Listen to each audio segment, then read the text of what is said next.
Hello, and welcome back to Jenna Gets Creative. Sorry, no facecam intro today. August kind of snuck up on me, and I haven't finalized all of my August videos yet. And I forgot the month changed over in the middle of my upload week. Oops! The facecam will be back next week, I promise. Anyway, today is a crafting video, as I said it would be back on Tuesday.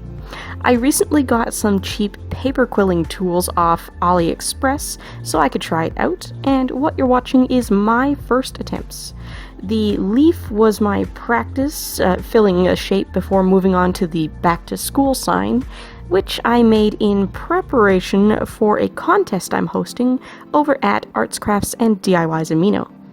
If you're interested in that, it's open to absolutely everybody. Just join ACDA on Amino apps and you're welcome to participate.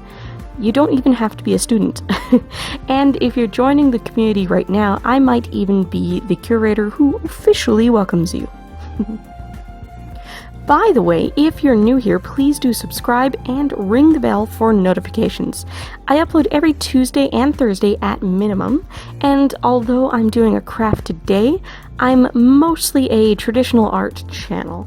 I also do tutorials and product reviews from time to time, and some weeks I have bonus third videos. If you like this video, don't forget to hit like and leave a comment down below. I love reading your comments and I reply to everyone. But now, let's get back on track. Paper quilling is an art form that originated during the Renaissance, when nuns and monks would use the cut edges of books to decorate the covers. It became a noblewoman's hobby and in modern times has spread to the masses as a common way to decorate just about anything without spending too much money.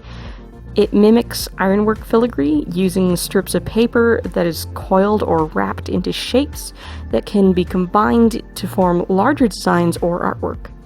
In my experiments here, I'm using a quilling comb, a husking board, and my basic slotted quilling tool.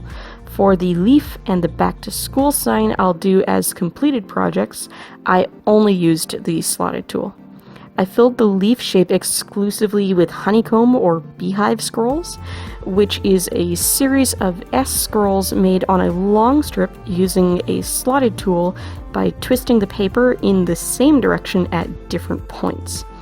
If you want all of the scrolls on a strip to be the same size, you have to pre-measure the points you'll twist the strip at and make them the same distance apart. I did this by wrapping the strips around a ruler and pinching the edges, so it made creases in the paper that would mark out where I needed to place the paper into the slotted tool. On the back to school sign, I tried filling the letters with various different coil and scroll shapes, and I even attempted a simple rose, which I also made on the slotted tool. This sort of craft definitely takes longer than I thought it would, but I'm hoping it'll go faster as I get better at it. I'd love to try making picture-type artworks with quilling shapes rather than just filling letter outlines.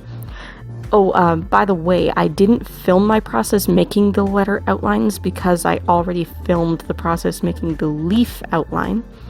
I drew the letter shapes directly on the paper and made folds along the paper strips wherever they would need to change direction before joining them up and gluing them down on the paper, the backing paper.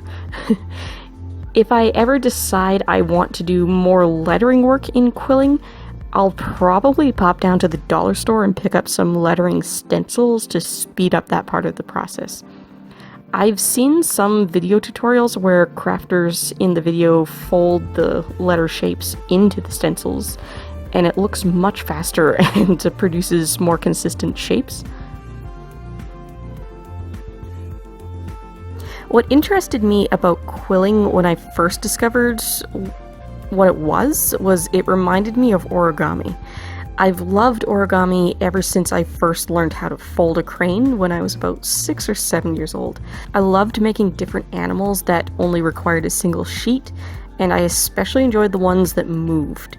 There's a version of the paper crane that flaps its wings when you pull the tail, And there's a frog that can be made to jump when you flick your finger down on its rump.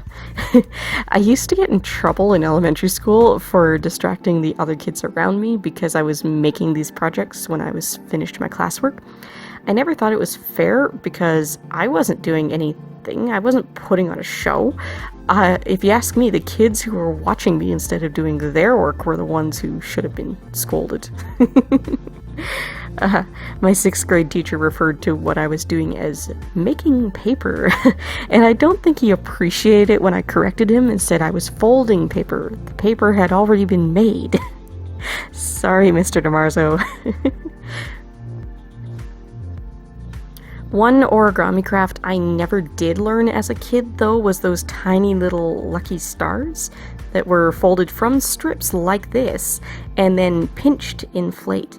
The Korean girls in my class always made them, and I don't know why, but they never wanted to show me how to make them. Starting when I was in 8th grade, we hosted international students in our house, and the Japanese girls who stayed with us often gifted me with origami papers and taught me different projects.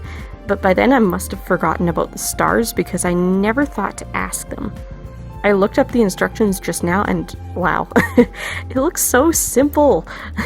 Definitely easier than the little rows I tried out while I was doing the experiments.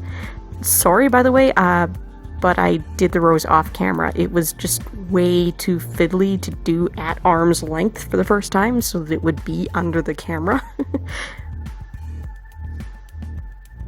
Have you guys watching ever tried paper quilling or origami? If you have, what are your favorite projects to do or that you've made in the past? If you haven't, are you interested in trying? Would you like to see me do more videos on quilling or origami? For those interested in the craft challenge I made the back to school sign for, as I mentioned at the beginning, it's taking place in the Arts, Crafts, and DIYs Amino community on Amino apps. Not sponsored, by the way, but I'm a curator in that community. The contest is simply a themed arts and crafts contest that runs August 1st to 7th. We're encouraging people to make artwork, crafts, DIYs, etc. with the back-to-school theme in mind. Amino coins, which are the app's virtual currency, and a custom title within the ACDA community are up for grabs as prizes. Absolutely anyone can enter, and we're accepting multiple entries per person as long as each entry fits into a different posting category. This, for example, fits into the paper crafts category. Hope to see you there, and I'll see you back here on Tuesday for another art video. Possibly my August Colors of the Month piece. We'll see if I get that done in time to edit for Tuesday. Bye guys!